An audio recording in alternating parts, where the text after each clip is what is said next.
Have you ever left your house and realized you forgot your headphones and suddenly you're sentenced to raw dogging reality? Yeah, same. And honestly, it was one of the most terrifying experiences of the year for me, which I know sounds dramatic, but the year only started like a week ago, so let me have this, okay? And that's when this thought hit me. Why does silence feel uncomfortable now when it used to be completely normal? It feels like something's missing, like there's an unfinished assignment hanging over your head. This low level anxiety you can't quite explain, like you're waiting for a jump scare in a cheap horror game. And being the valuable member of society that I am, I spend the whole night researching this because my brain refuses to let things go. And I mean, look around. Whenever you're around people, everyone has headphones on. We need music to study, podcasts to learn, YouTube to fall asleep. At this point, settling for silence feels more unnatural than wearing headphones in the shower. And it's not even fully up to us anymore. Even if you forget your own headphones, the moment you walk into a store, a mall, or a coffee shop, there's music playing constantly. Even when things are quiet, they're not truly silent. It's just noise that's different from the kind that we're used to. And we almost never experience actual silence, so when it finally shows up, it feels wrong. Like making eye contact with your dentist while they're elbow deep in your mouth. Like at this point, I can't even use the bathroom without a 45-minute video essay playing in the background about the logistics of how many balloons it would actually take to lift a house. We don't just enjoy the noise, we depend on it. So when silence actually hits, this is where things get scary. Because the moment the noise stops, there's nothing buffering your thoughts anymore. All that constant sound gives us a way to control, or more realistically, drown out the thoughts that we don't want showing up. And it's always the negative thoughts that rush in.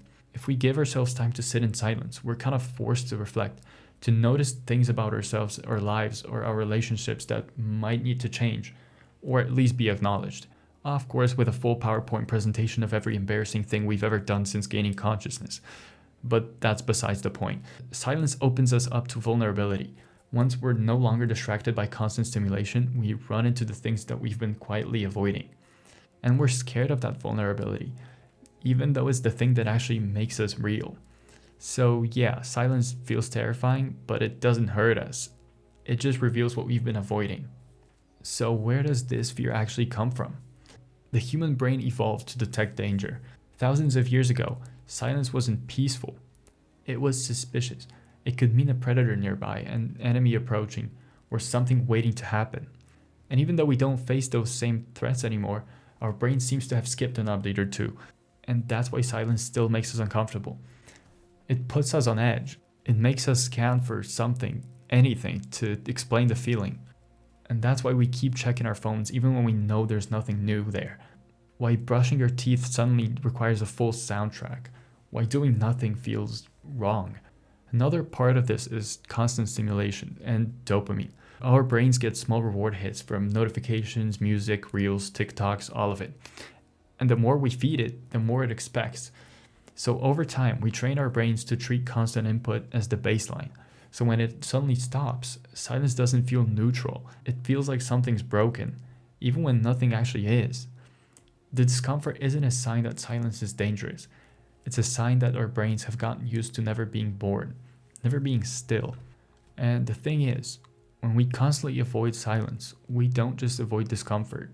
We lose some important stuff along with it. Silence is where reflection happens.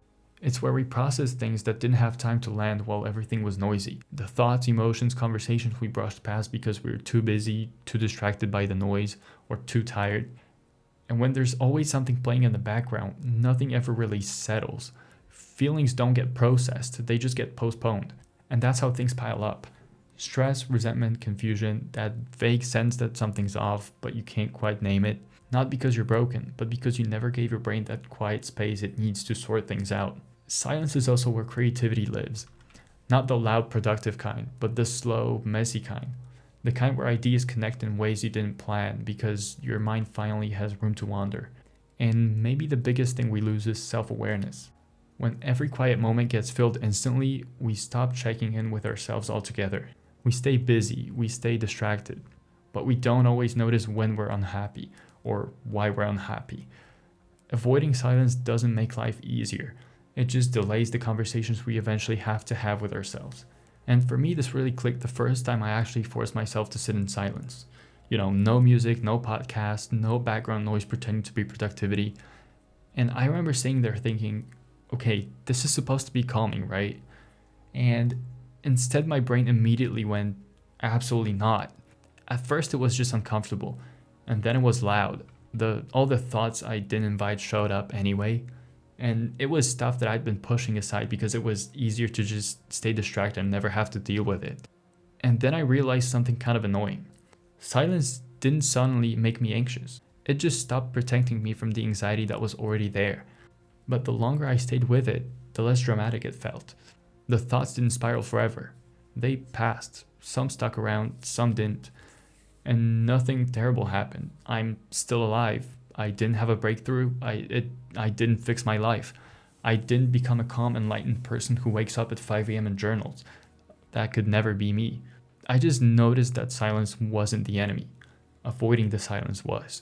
And that changed the way I think about all of this. Because silence isn't something you conquer. It's something you slowly get used to again. But yeah, I still refuse to attempt sleeping without a show I've already seen 10 times. I'm not that healed. And I don't think silence is something we need to force ourselves into. And I don't think there's anything wrong with wanting noise, comfort, or familiarity. But maybe silence doesn't have to be something we're scared of either.